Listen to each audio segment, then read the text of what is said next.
that committee, Florida Congressman Greg Steube.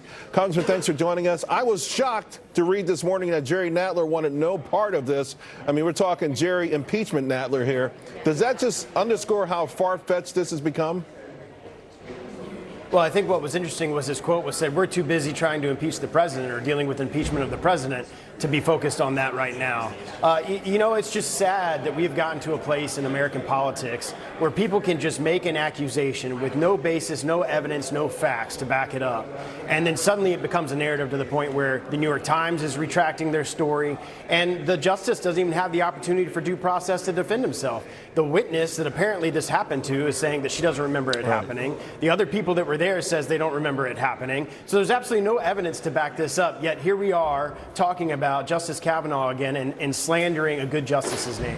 Well, yesterday morning in Axios, there was a description of the Democratic strategy for 2020, which said the idea would be to create villains of President Trump, Mitch McConnell, and Brett Kavanaugh. So, I mean, maybe there's not a coincidence that this faulty story was published in the first place. The Democrats want to do anything they can now to undermine the Supreme Court.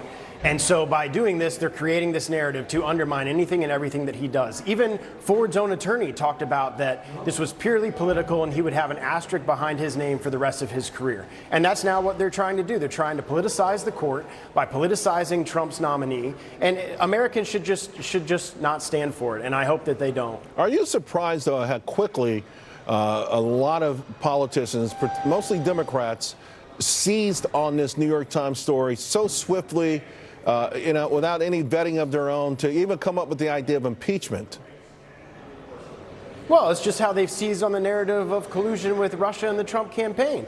I'm sitting in a Judiciary Committee hearing right now, and that's what we're talking about. So for 2 years, we dealt with this narrative from the mainstream media and the left that there was this collusion with the Trump campaign, and after 22 months of investigation, I'll find out there's no collusion whatsoever, no evidence of collusion. So anytime they have anything that they can make people look negative that are conservatives, they're going to take that opportunity to do it. And I hope that the American people can see through that. And again, you're referring to a former Trump aide, Corey Lewandowski, who did face your committee today.